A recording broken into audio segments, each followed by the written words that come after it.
walk into an open house. The listing says $415,000.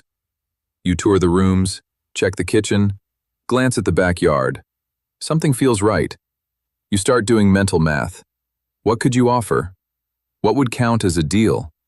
And then it hits you. At $390,000, this place would be a steal. Here is what you just did not notice. You have no idea what this house is actually worth. You walked in with zero independent valuation.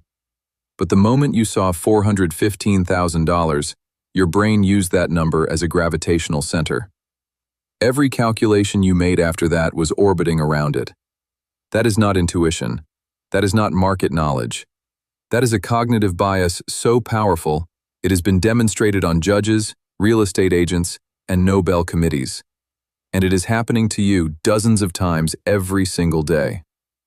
In 1974, a psychologist named Daniel Kahneman and his collaborator published a paper in the journal Science that launched the entire field of behavioral economics. One of their experiments was almost absurdly simple. They brought people into a room and spun a wheel of fortune in front of them. The wheel was rigged. It only ever stopped on 10 or 65. After the wheel stopped, they asked participants a question that had nothing to do with the wheel. What percentage of countries in the United Nations are African? Then they asked for an estimate. Here is the result that changed everything. People who saw the wheel land on 10 gave a median estimate of 25%.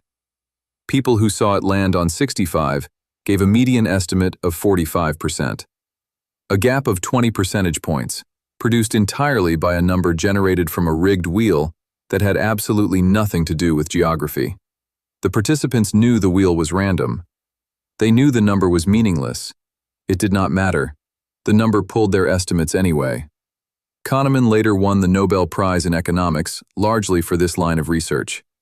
And the mechanism he identified has a name: the anchoring effect. Here is how it works. When your brain encounters an unknown quantity, it grabs the nearest available number as a starting point.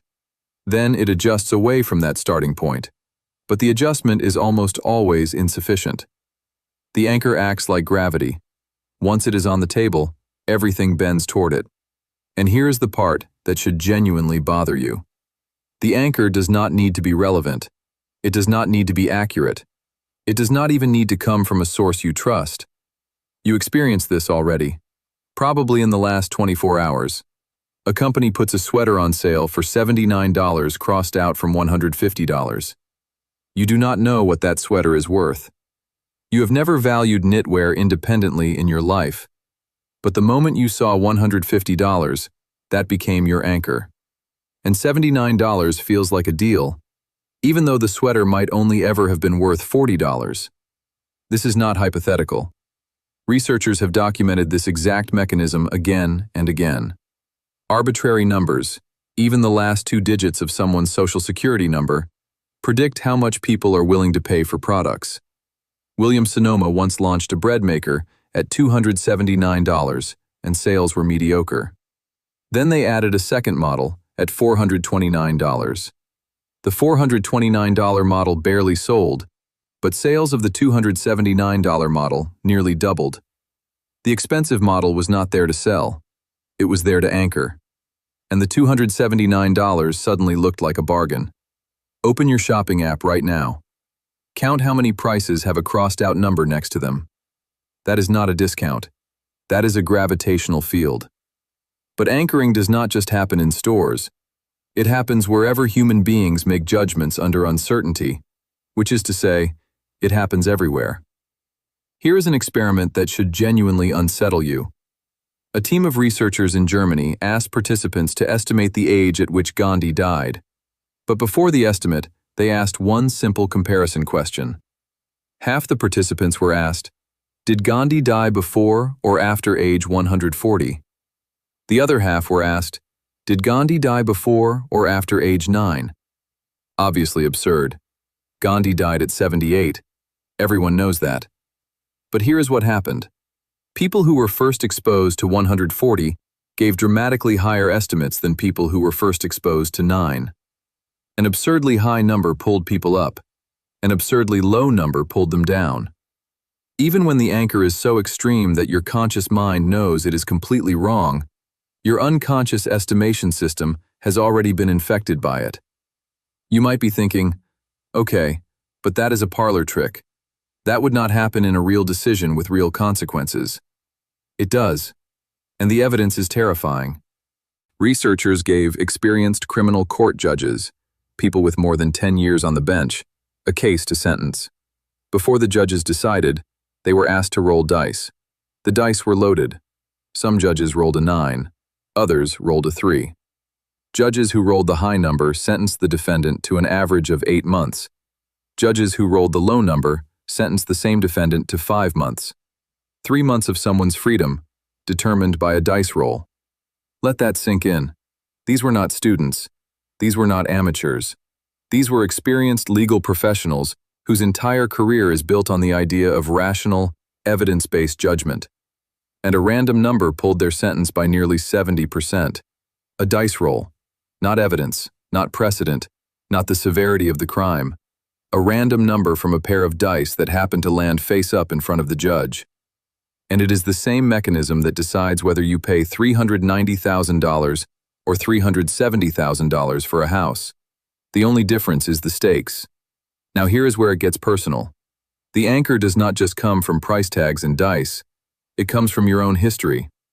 In salary negotiations, the first number spoken sets the gravitational center for everything that follows.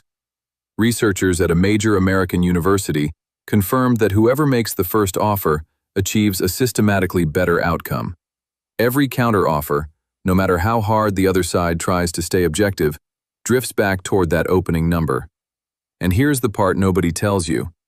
If you are currently earning $70,000, then your brain uses $70,000 as the anchor for what you deserve.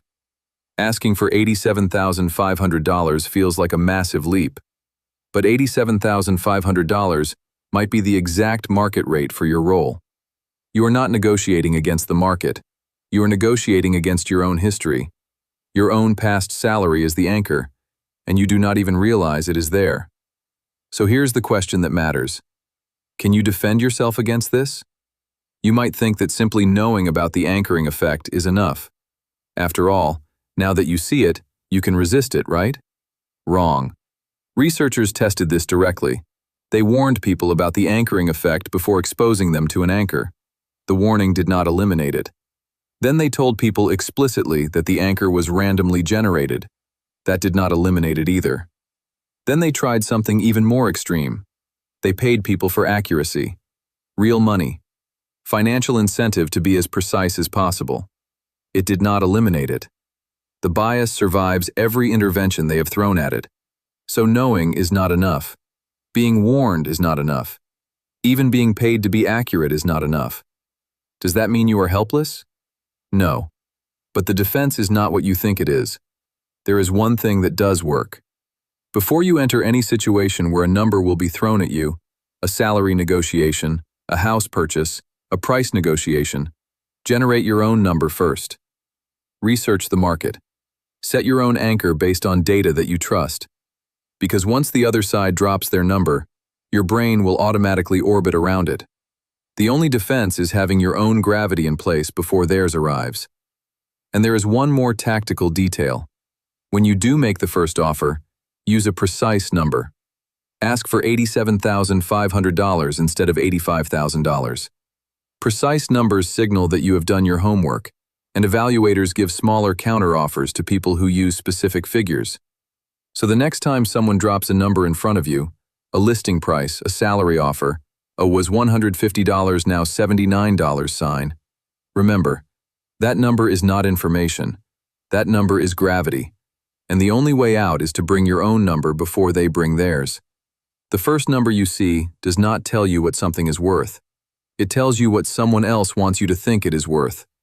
Those are very different things. And if you just sat through this video thinking, that would never happen to me, that is the anchoring effect talking.